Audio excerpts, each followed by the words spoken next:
Good morning दोस्तों, मैं हूं संतोष और फिर एक नया टॉपिक के साथ।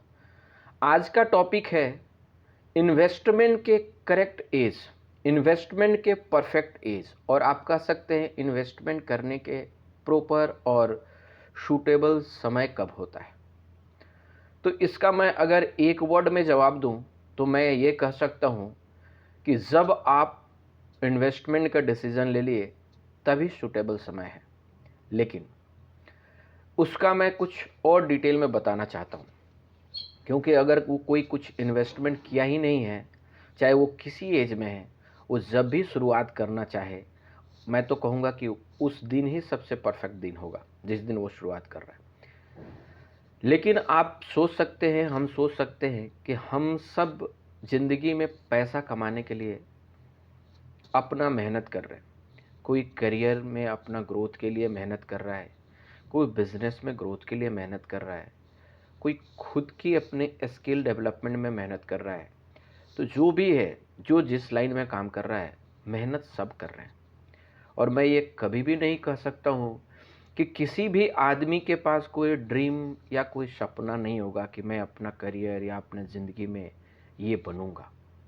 सबके पास होता है और हम सब उसके लिए फाइट भी कर रहे हैं, दिन रात लड़ाई कर रहे हैं। किससे लड़ाई कर रहे हैं? तो अपना आप को ग्रो करने के लिए खुद से लड़ाई कर रहे हैं कि मुझे आगे जाना है, क्या कमी रह गई, इसको मुझे आगे बढ़ाने के लिए क्या मेहनत कर पाऊँ, कैसे स्किल डेवलप कर पाऊँ, क्या अपने अंदर सुधार लाऊँ, क्या कमी है उसको मैं हटाऊँ। तो इस तरह से पूरे दिन दुनिया के हर कोई, हर इंसान जिसे भी आगे बढ़ना है वो काम कर रहे हैं। लेकिन इसमें एक बड़ा क्वेश्चन आता है कि जब सब लोग, हर कोई मेहनत कर रहा है अपने सपने को पूरा करने के लिए, आगे बढ़ने के लिए, और मैं तो ये भी नहीं कहूँगा कि कोई भी इंसान ऐसा नहीं है जो नहीं सोच रहा होगा कि मैं आगे बढ़ूँ, अपने लाइफ को सक्सेसफुल और एक अच्छा सुकून वाला ज़िंदगी जीऊँ। लेकिन इसमें सक्सेसफुल कितने लोग हो पाते हैं, सबसे बड़ा क्वेश्चन ये है। और मैं तो यही कहूँगा कि 99% जो लोग हैं ना इस दुनिया में, सबकी बात मैं कर रहा हूँ, ये लोग रैट रेस में लगे हुए हैं। देखा देखी, यानी एक दूसरे को देखकर, अगर उसने ये काम किया तो मैं भी ये कर लूँ, उसने ये नहीं किया तो मैं भी नहीं करूँ, कोई नहीं कर रहा है तो मैं क्यों करूँ, सब कर रहा है तो मैं भी करूँ, क्यों मैं दिमाग लगाऊँ। तो ये सारे जो वर्ड है ना, इससे आप रियल में जो सब कर रहे हैं ना, आप भी वैसा ही बनिएगा। और 99% लोग वैसा ही हैं, तो आप भी उसी में रहेंगे, हम भी उसी में रहेंगे। लेकिन जो 1% लोग हैं ना, वो अलग करते हैं और वो किसी 99% वाला को देखकर फॉलो नहीं करते। उनकी अपनी एक लाइन होती है, उनकी अपनी एक सोच होती है जो एवरेज पर्सन से ऊपर है, जिनकी सोच उन्हें ऊपर बनाती है, आगे बनाती है, और वो औरों से काफ़ी आगे बढ़ते हैं। तो मैं ये कह सकता हूँ कि एक ही ऐसा चीज़ है जो 99% इंसान से, यानी कि 99% पॉपुलेशन से 1% को आगे ले जा रहा है। तो इसमें एक ही चीज़ कॉमन जो मैं कह सकता हूँ कि हमें वही 1% लोग जो कर रहे हैं उसे फॉलो करना पड़ेगा। अदरवाइज़ हम वही बनेंगे जो 99% और जिसे हम फॉलो कर रहे हैं। और आप सोच सकते हैं कि अगर हमारे आसपास अगर 100 लोग हैं तो उसमें से 99 लोग को ही हम देखकर, मेजोरिटी जो है उसी को देखकर हम फॉलो करेंगे ना। लेकिन 1% नहीं दिखता, क्योंकि वो आपको दिखाने नहीं आएंगे, वो अपने काम में बिजी रहते हैं। उनकी खुद की एक पर्पस होती है, उनकी खुद की एक सपना, ड्रीम होता है, और वो सपने में पूरे दिन रात लगे हुए रहते हैं। हो सके ये 99% वाले लोग उसे देख भी नहीं पा रहे होंगे, क्योंकि इनकी तो आपस में देखने में ही समय खत्म हो रही। क्या देख रहे हैं कि उस फलना दोस्त ने एक फॉर्च्यूनर ले लिया तो 10 लाख का गाड़ी ले लिया, तो BMW ले लिया, तो उसने फ्लैट ले लिया, तो उसने ये गाड़ी पहना, ये जूता पहना है, उसने 1 लाख का सूट पहना है, इसका शादी बहुत शानदार हुआ। डैट मीन्स ओनली दिखावा के ज़िंदगी में हम लोग देख रहे हैं।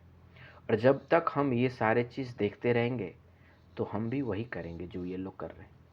एक छोटा एग्जाम्पल से मैं बता सकता हूँ कि एक आदमी का केवल अपना फॉलोअर उसको देखकर कितना लाइफ में बदलाव आ सकता है आप सोच नहीं सकते।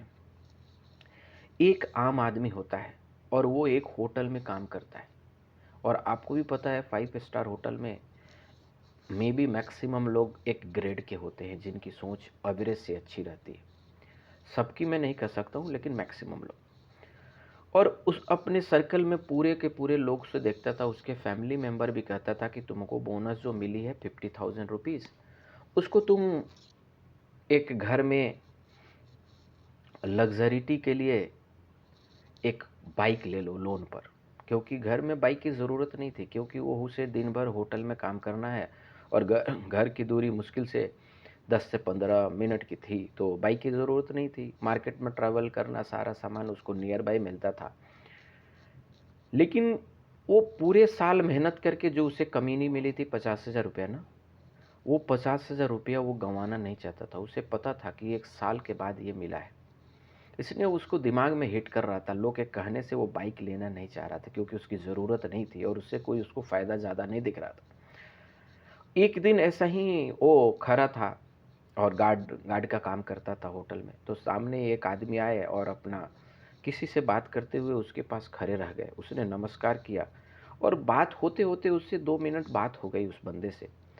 उसने क्लियरली पूछ लिया, दादा मेरे पास कुछ पैसे हैं, मैं इन्वेस्ट करना चाहता हूँ, लेकिन मेरे घर वाले बोल रहे हैं कि एक लोन पर बाइक ले लो जिसकी ज़रूरत नहीं है। वो आदमी ने रियल में बहुत डरे हुए सहमे हुए पूछा। उसे नहीं लग रहा था कि वो आदमी कुछ मेरे को बताएगा, लेकिन उसको विश्वास था कि ये लोग अच्छे हैं तो कुछ पैसा का इस्तेमाल अच्छा करते होंगे, तभी अच्छे। वो आदमी उसके पास रुक गया, बड़े आदमी, और उसे बोला कि दादा आप बहुत मेहनत से 50,000 रुपया आपने बचाया है पूरे साल में बोनस के तौर पर जो आया है, आप इसे इन्वेस्ट कर दीजिए। और मैं तो ये कहूँगा कि वो गार्ड पढ़ा लिखा था, एजुकेशन अच्छी थी उसकी, और उसे स्टॉक मार्केट और म्यूचुअल फंड के बारे में जानकारी थी, लेकिन थोड़ा रिस्क ले में डरता था। तो वो बंदा ने बोला कि नहीं ठीक है, आप स्टॉक में अगर आपको जानकारी नहीं है तो आप पूरे के पूरे स्टॉक में नहीं लगाइए। अगर आपको जानकारी है तो उसमें से 20% या 50% अपने रिस्क के हिसाब से लगा दीजिए, बाकी के पैसा म्यूचुअल फंड में लगा दीजिए। ये 50,000 रुपया उस इंसान ने 20,000 इन्वेस्टमेंट में डाल दिया, जो डायरेक्ट इक्विटी में, जो उसके पास ऑलरेडी डीमेट अकाउंट था और दिन भर देखते रहता, थोड़ा वॉच करते रहता था, काफ़ी कम इन्वेस्टमेंट था। और 30,000 एक लमसम अमाउंट म्यूचुअल फंड में डाल दी।